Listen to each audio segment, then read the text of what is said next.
नमस्कार. आत्ता आपण आहोत कर्वेनगर भागामध्ये. कर्वेनगर प्रभाग क्रमांक 30 मधून माणिकशेठ दुधाणे यांच्या सुनबाई असलेल्या तेजल मयूर दुधाणे यांची उमेदवारी राष्ट्रवादी काँग्रेस पार्टी अजित पवार गटाने ऐन वेळेस डावलली आणि त्यानंतर कर्वेनगरमधील ज्येष्ठ नागरिक असतील अथवा दुधाणे परिवार असेल, या पूर्ण परिवारामध्ये संतापाची लाट उसळलेली पाहायला मिळते. या पार्श्वभूमीवर पूर्ण दुधाणे परिवार असतील आणि कर्वेनगरमधील रहिवासी ज्येष्ठ नागरिकांनी तेजल दुधाणे यांच्याबरोबर एक निर्धार मेळावा घेत अपक्ष उमेदवारी भरून ही निवडणूक लढवून जिंकून येण्याचा निर्धार केल्याचं पाहायला मिळालंय. पाहूयात कोण काय म्हणाले. माणिकशेठ दुधाणेंच्या मार्गदर्शनाखाली यावर्षी 2025च्या इलेक्शनमध्ये सौ तेजलताई दुधाणे यांना राष्ट्रवादी काँग्रेसकडून उमेदवारी जवळपास निश्चितच झाली होती. परंतु काही अपप्रवृत्तींमुळं ऐन वेळेस त्यांचं तिकीट कापण्यात आलं. तर ही अतिशय अन्यायकारक अशी गोष्ट आहे.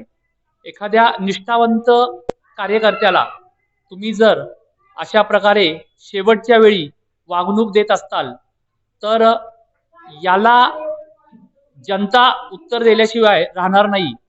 सर्व कर्वेनगर वारजे भागातील जनता जी आहे ती सत्याच्या मागे उभी आहे, तेजलताईंच्या मागे उभे आहे. तेजलताई ह्या एक सुसंस्कृत शिकलेल्या महिला उमेदवार होत्या आणि त्या निश्चितच आपल्या या भागातील नागरिकांसाठी खूप चांगलं काम त्यांच्या माध्यमातून होईल अशी मला अपेक्षा आहे.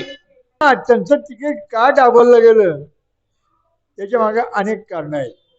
पहिलं कारण माझ्या मते पैसा हा एक आहे. काही तिकीटे हे पैशासाठी विकत घेतली जातात, हे एक प्रकरण. दुसरं म्हणजे स्त्रियांकडे पाहण्याचा एक वेगळा दृष्टिकोन. स्त्रियांना का म्हणून जास्तीत द्यायचे? 50% जरी आरक्षण ठेवलं असलं तरी पुरुषी व्यक्ती जी आहे ती तेवढं देऊ देत नाही. आणि काही वेळेला आपला माणूस उभा पाहिजे तिथं स्त्री नको म्हणूनही कदाचित तिकीट कापलं गेलं असेल. हे पाय, भारतीय राजकारणात जर पाहिलं तर वशिलेबाजी, पैसा याच गोष्टी जास्ती प्रमाणात दिसतात. तेव्हा तिकीट कापलं हे वाईट जरी असलं तरी शेवटी त्यांचा आर्थिक दृष्टिकोन काही वेगळा असेल, त्यामुळे तिकीट कापलं. खरं तर आपल्या कर्वेनगर विभागामध्ये बदलाची गरज आहे आणि त्या बदलासाठी तेजलताई दुधाणे यांचं अधिकार आणि यांचं जे पद आहे ते सुशिक्षित उमेदवार, एक महिला लीडर म्हणून आपल्या कर्वेनगर परिसरामध्ये अत्यंत गरजेचं असं हे लीडरशिप आहे.